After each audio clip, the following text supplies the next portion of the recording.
Hello बच्चों, let's read the question. The figure shows the interference pattern obtained in double slit experiment using light of wavelength 600 nanometer, which fringe results from a phase difference of 4 pi. Here we have four options. Now, first of all, we will discuss here the key concept, and here the key concept is phase and path difference in interference of light. तो हमारे पास यहाँ पे जब भी interference produce होता है, it is due to the superposition of two light waves, जिसकी वजह से हमें डार्क और ब्राइट फ्रिंजेस देखने को मिलती हैं.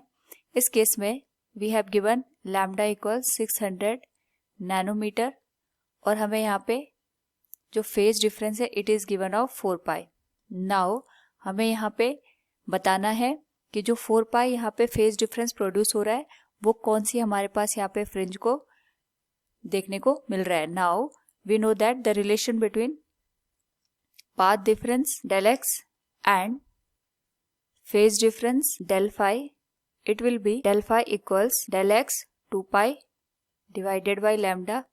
तो अगर हम यहाँ पे फाई की वैल्यू देखें, it is given as 4 pi equals del x into 2 pi divided by lambda.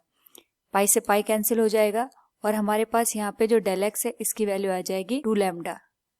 यानी हमारे पास जो पार्ट डिफरेंस प्रोड्यूस हो रहा है इट इज ऑफ 2 लैम्डा. अगर हम यहाँ पे कंपेयर करें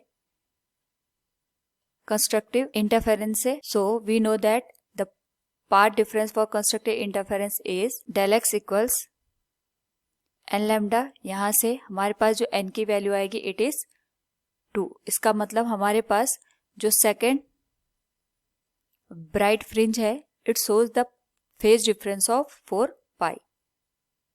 सो फ्रॉम द गिवन फिगर अगर हम यहाँ पे देखें we can say it is central bright fringe. That means n की वैल्यू यहाँ पे 0 होगी. It will be for n equals 1 and it will for n equals 2 के लिए. तो we can say here the fringe result from phase difference of 4 pi is D.